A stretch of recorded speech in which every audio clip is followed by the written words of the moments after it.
Dear friends, as Mr. Papandreou correctly points out in his report, surveys show that an increasing number of people in the Western Balkans, and especially among the youth, are pessimistic about the prospect of the EU accession.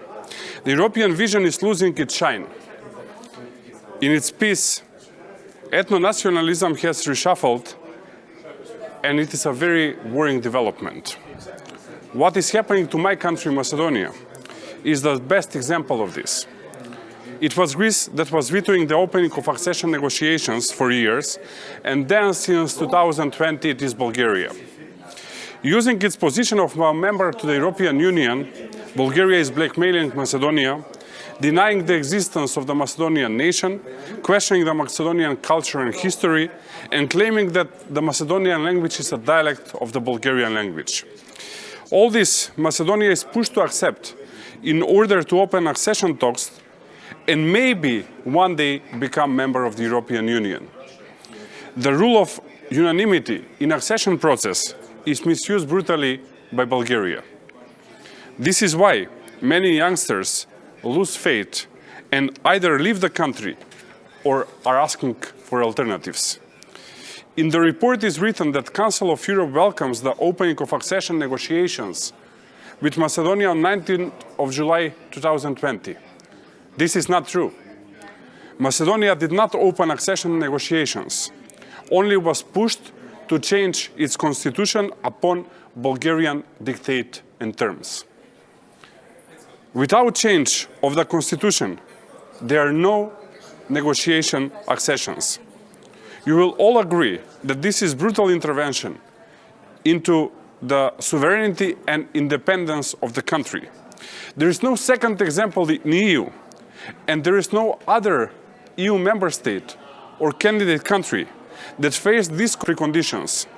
This is not European value. Furthermore, Bulgaria uses the same inflammatory discourse as Vladimir Putin does. Putin says there is no Ukrainian nation and language, and they are Russian. Bulgarian politicians say there is no Macedonian language, and there is no Macedonian nation, and that they are Bulgarian. And if Macedonia wants to progress towards EU, Macedonia must accept this. This is why I call the Council of Europe in this report to recommend opening of accession negotiations for Macedonia without further delays or any additional requests. Council of Europe should ask the EU to respect its own Copenhagen criteria.